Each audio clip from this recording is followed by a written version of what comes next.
Hello, my community. Dear friends, on request of some children and many other people, I'm starting my English classes. ये हिंदी से English में classes हैं।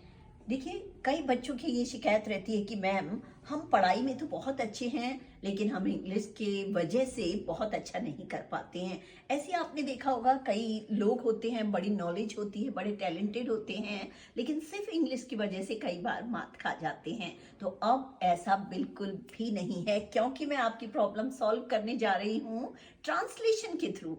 हम हिंदी से English में सीखेंगे और it's not difficult at all. ऐसा नहीं है कि ये सबके बस की बात नहीं है, अब ये बन जाएगी सबके बस की बात, लेकिन सिर्फ आपको इसके लिए मेरे साथ बने रहना है और मेरे हर वीडियो को आपको सीरीज में देखना पड़ेगा, तब ये आपको प्रॉब्लम ही नहीं रहेगी। देखिए, इंग्लिश जो है आज एक ग्लोबल लैंग्वेज बन चुकी है। हर किसी की दूसरी भाषा इंग्लिश है। अब कई लोग साउथ में आप जाएंगे, वहाँ लोग अपनी भाषा में बोलते हैं, और आप कोलकाता में जाते हैं तो वहाँ लोग अपनी भाषा में बोलते हैं। बट हर व्यक्ति इंग्लिश जरूर बोलता है, और बोले भी क्यों ना, क्योंकि English has become an international language. और अगर आपको बाहर जॉब लेनी है तब तो आपको इंग्लिश आनी ही आनी है। तो दोस्तों, इंग्लिश बिल्कुल भी कठिन नहीं है, बहुत इजी है, क्योंकि आपने इसको हवा बना रखा है, ऐसा है नहीं। अगर आप सीखना चाहेंगे इंग्लिश तो बिल्कुल भी कठिन नहीं है। ओनली इसमें आपको करना क्या है, लिसनिंग। आपको लिसन जरूर करना है, reading whatever, read newspaper या अपनी बुक पढ़िए, कुछ भी अनसीन पैसेज पढ़िए, सीन पैसेज पढ़िए, लेकिन आपको पढ़ना जरूरी है। Watch the people, how they talk, how they use the sentences, how they frame the sentences, how they pronounce the words, ये आपको देखना है। और ऑफ कोर्स आपको स्पीकिंग जरूर करनी है। जब आप बात करेंगे इंग्लिश में तभी आपकी फ्लुएंसी आएगी।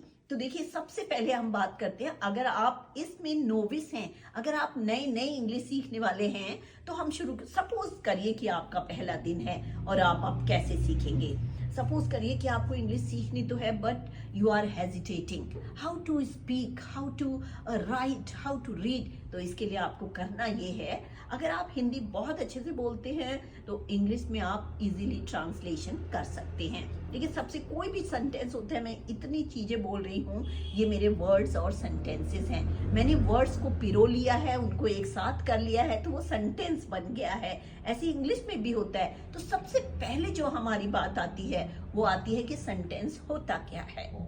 देखिए, हम काल की बात तो बाद में करेंगे, टेंसेस की बात तो हम बाद में करेंगे कि टेंसेस 3 प्रकार के होते हैं, लेकिन आज मैं सिर्फ और सिर्फ बात कर रही हूँ कि सेंटेंस, कि आप चाहे हिंदी का सेंटेंस बनाएं या इंग्लिश का बनाएं तो वो बनेगा कैसे। देखिए, सबसे पहले मैं आपको एक हिंदी का सेंटेंस लेती हूँ कि देखिए, कुछ भी लेते हैं कि रवि जोर से बात करता है। ये देखिए, ये एक सेंटेंस है। आप सभी हिंदी में बोलते हैं, रोज बोलते हैं, एवरीडे, बिना सेंटेंसेस के तो कुछ होता ही नहीं है। ये देखिए, जब वर्ड्स को हम एक साथ पिरो लेते हैं तो वो सेंटेंस बन जाता है।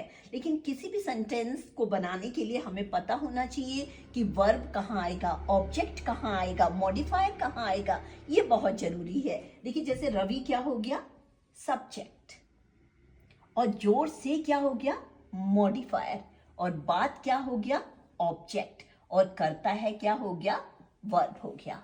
बात करता है वर्ब है यहाँ पर। तो हम इसको कैसे लिखेंगे, रवि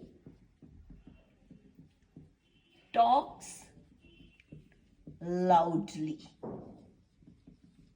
अब आप ये कहेंगे कि भाई ये है के लिए तो कुछ आया ही नहीं है। आप कहेंगे कि यहाँ पर देखिए, आप 3, 4, 5, 6 वर्ड्स हैं और यहाँ पे इंग्लिश में आपने 3 वर्ड्स में ही खत्म कर दिया है, क्योंकि बात करता है के लिए क्या आया, टॉक्स आ गया पूरा, और जोर से के लिए लाउडली आ गया, और रवि हो गया। तो रवि टॉक्स लाउडली, यानी कि सब्जेक्ट, करता जब बहुत जरूरी है, और बिना वर्ब के तो कोई सेंटेंस बनता ही नहीं है, यानी कि क्रिया को हम इंग्लिश में बोलते हैं वर्ब। अब टॉक्स हो गया वर्ब, और लाउडली हो गया आपका एडवर्ब, यानी कि यहाँ ये मॉडिफायर का काम करता है कि रवि कैसे बात करता है, लाउडली बात करता है। तो ये होता है सेंटेंस। आप कोई भी सेंटेंस बोलते हैं, मैं जा रहा हूँ, मैं खा रहा हूँ, मैं सो रहा हूँ, मैं पी रहा हूँ, मैं उठ रहा हूँ, मैं काम कर रहा हूँ, ये सारे सेंटेंसेस होते हैं। और कोई भी सेंटेंस कभी तो ये नाउन से शुरू होता है, जैसे रवि क्या है, नाउन। अब देखिए आपको ये भी पता होना चाहिए कि नाउन क्या होता है, ये धीरे धीरे मैं आपको बताऊंगी। In a day it is not possible.